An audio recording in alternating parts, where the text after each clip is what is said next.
pagi hari ini, saya minta satu orang untuk memimpin kita dalam doa. Adakah yang bisa berdoa? Ya, silakan Kak Elsa.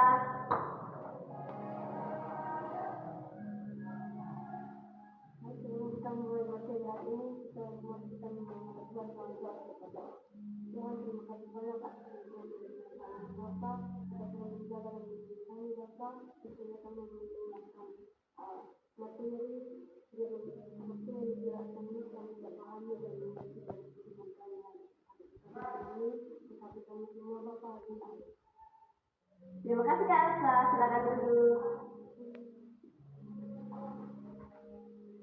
Nah, apakah ada anak yang sudah tahu kita belajar apa hari ini?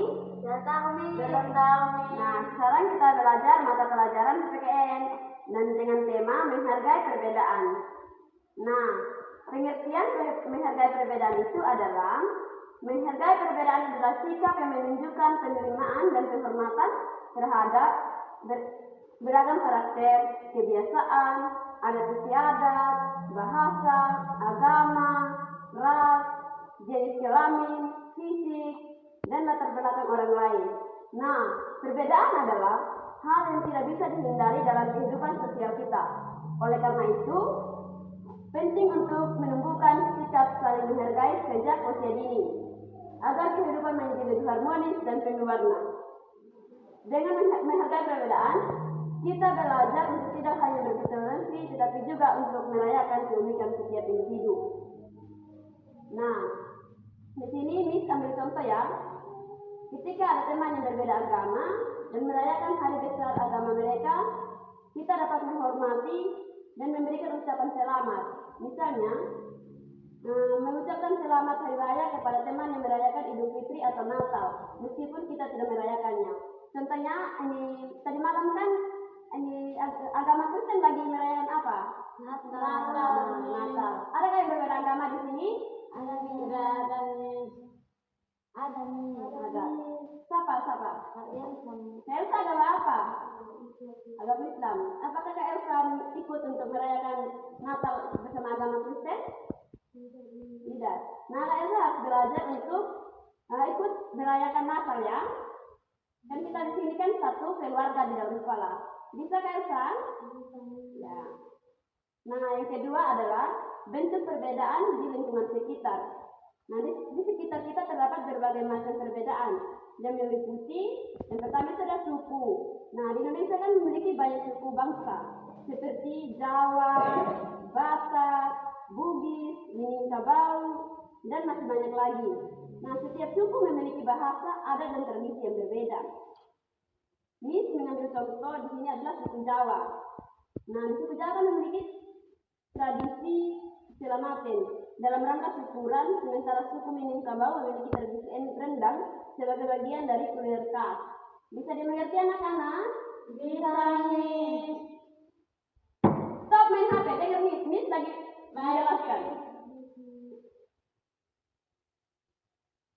Yang kedua adalah bahasa.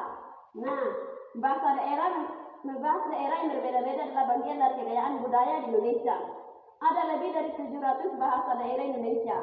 Contohnya, orang Jawa berbicara dalam bahasa Jawa, sementara orang Bali menggunakan bahasa Bali. Meskipun berbeda, kita tetap dapat saling memahami jika kita saling menghargai. Nah, di sini ada yang memiliki dari daerah berbeda? Ada.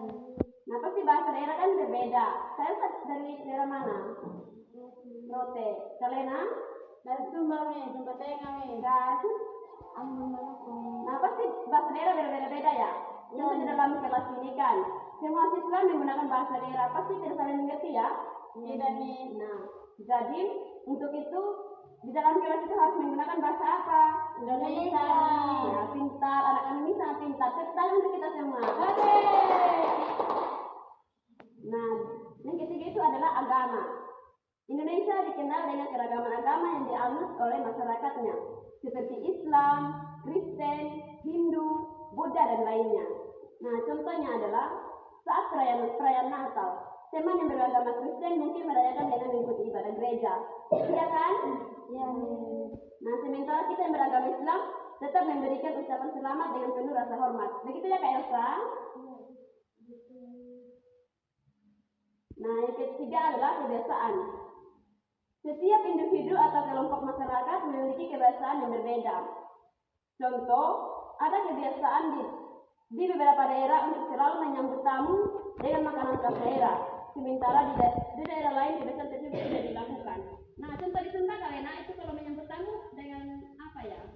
Makanan apa yang dikasih ke tamu? Kalau pertama itu siripin. Oh, kalau di Rote kan kalau di Ambon kamu lupa. Aduh anak itu tidak boleh dilupa ya. Nah, yang keempat itu adalah fisik. Setiap orang dilahirkan dengan ciri fisik yang berbeda-beda, seperti warna kulit, bentuk tubuh, atau kondisi fisik lainnya. Contohnya, teman yang memiliki perbedaan fisik seperti tunanetra memiliki hak untuk dihormati dan diterima tanpa diskriminasi. Nah, apakah di sekolah ini ada yang tunanetra? Tidak ada. Nah, yang keempat adalah kesukaan dan minat. Meskipun kita berbeda dalam selera atau hobi, seperti musik atau olahraga, kita tetap bisa saling mendukung dan mempresentasikan perbedaan tersebut. Contoh, meskipun ada teman yang suka bermain sepak bola, sementara yang lain lebih suka bermain basket.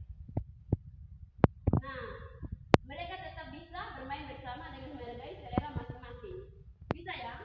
Kak Elsa hobi apa ya? Berenang. Kapus? Bulu tangkis. Kalena? Olahraga nih. Olahraga apa itu? Olahraga lari pagi. Lari pagi. Apakah kalian lari pagi? Ya, Miss. Apakah kalian sering lari pagi? Ya, sering, Miss. Sering. Nah, itu harus saling menghargai ya. Yang ketiga adalah contoh sikap yang menghargai perbedaan. Contoh sikap yang bisa diterapkan dalam kehidupan sehari-hari untuk menghargai perbedaan adalah yang pertama, mendengarkan pendapat teman tanpa mengejek. Nah, setiap orang berhak menyampaikan pendapat, walaupun pendapat tersebut berbeda dengan kita. Kita harus mendengarkan dengan penuh perhatian dan tanpa mengejek atau meremehkan. Ada yang tahu contoh tanpa meremehkan teman?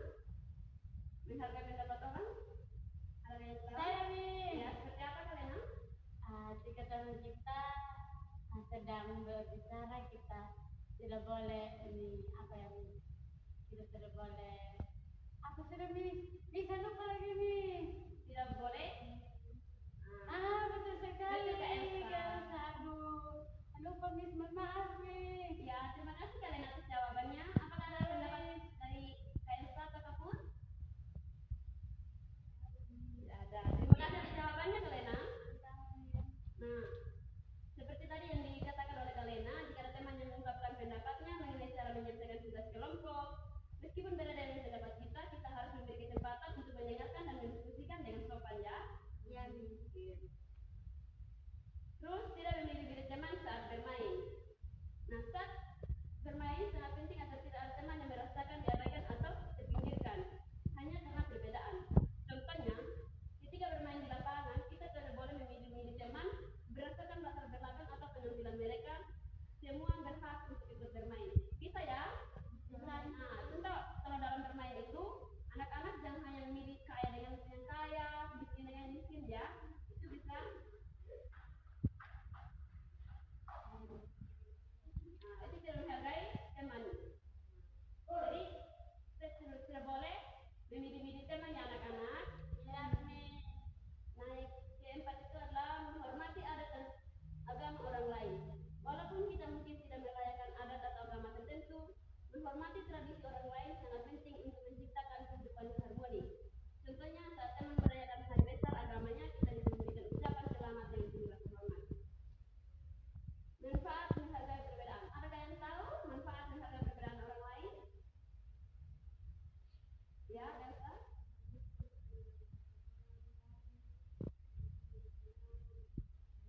Ya, tepuk tangan untuk Elsa. Nah, seperti yang Elsa bilang,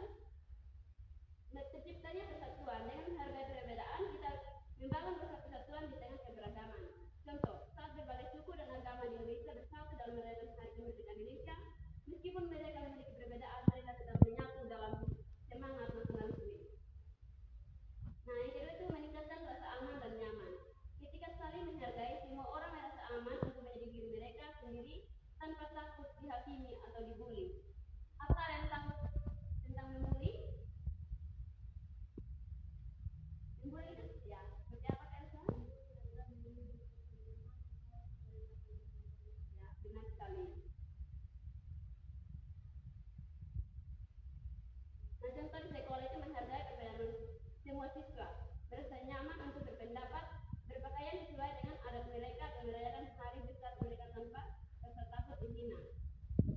Terus ada meningkatkan kerjasama. Menghargai perbedaan memungkinkan kita untuk bekerja sama dalam berbagai aspek kehidupan dengan lebih baik. Contohnya, dalam sebuah proyek kelompok, meskipun anggota kelompok berasal dari latar belakang yang berbeda, kerjasama yang baik dapat menghasilkan ide-ide kreatif dan solusi yang efektif. Nah, meningkatkan toleransi dan empati dengan saling menghargai, kita bisa lebih memahami pesan orang lain dan menjalin hubungan yang lebih empati. Contohnya, ketika kita tahu teman kita memiliki cerita hidup yang sulit, kita menjadi lebih sensitif terhadap perasaannya dan tidak dengan mudah menghakiminya. Bisa ya? Terus ada dampak jika tidak menghargai perbedaan. Apa ada yang tahu dampak jika tidak menghargai perbedaan kita sama kita? Apakah ada? Kita untuk Elsa sangat pintar ya. Nah, jika seorang tidak menghargai perbedaan, dampaknya bisa sangat merugikan, baik bagi dirinya sendiri maupun bagi masyarakat, ya orang lain. Nah, ada beberapa dampak yang disampaikan di sini. Yang pertama itu pertengkaran dan perselisihan. Nah, ketidakharmonisan terjadi ketika perbedaan tidak dihargai, yang dapat berujung pada konflik fisik atau verbal. Contohnya, ketika dua teman bertengkar karena perbedaan pendapat yang tidak dihargai, bisa saja terjadi perpecahan dalam kelompok. Nah, yang kedua ada perpecahan sosial. Ketidakmampuan untuk menghargai perbedaan dapat menyebabkan terjadinya perpecahan dalam masyarakat, bahkan bisa menimbulkan diskriminasi atau intoleransi. Nah, contohnya itu adalah konflik antar kelompok etnis atau agama yang muncul karena saling tidak menghargai seperti yang sering terjadi di beberapa daerah ataupun tidak. Kalau kita ini sering terjadi pertengkaran ya.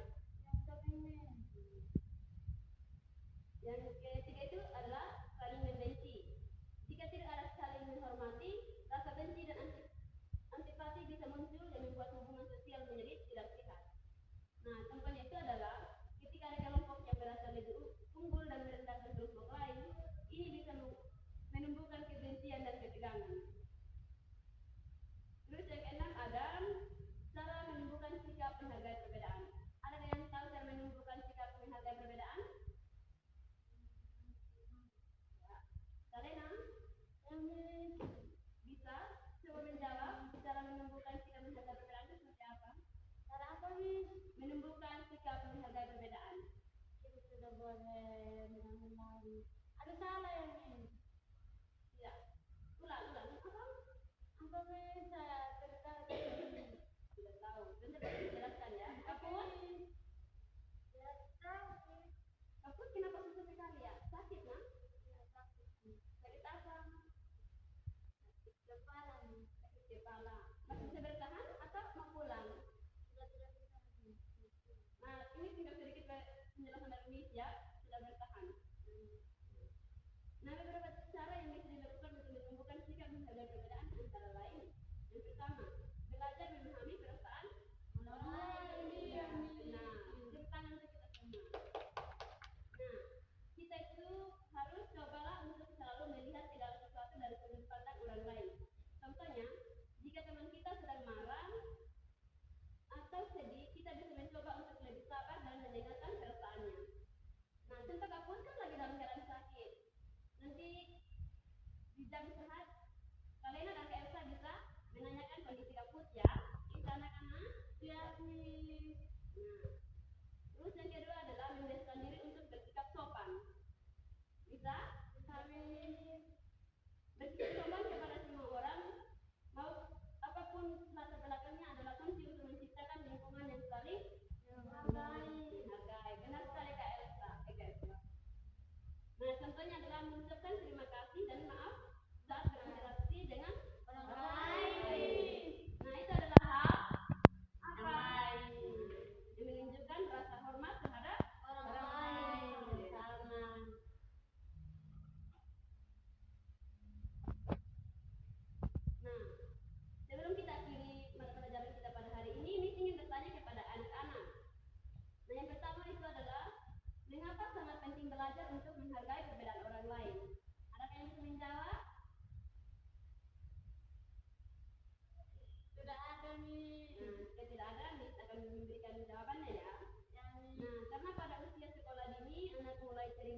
diikuti dengan banyak teman. Dia memiliki latar belakang berbeda. Belajar menghargai perbedaan akan membantu mereka hidup rukun dan terhindar dari masalah. Nah, yang kedua adalah bagaimana perasaanmu jika pendapatmu tidak dihargai oleh temanmu? Sakit hati, kecewa, merasa sendiri. Nah, jadi anak-anak harus saling mendengarkan pendapat orang lain ya, pendapat teman-teman. Bisa? Bisa. Terus yang ketiga adalah apa manfaat bekerjasama dengan teman yang berbeda-beda dari latar belakang? Bisa menjawab? Nah, coba Kapus menjawab? Tidak bisa. Itu manfaat dari bekerjasama dengan teman yang berbeda dari latar belakang.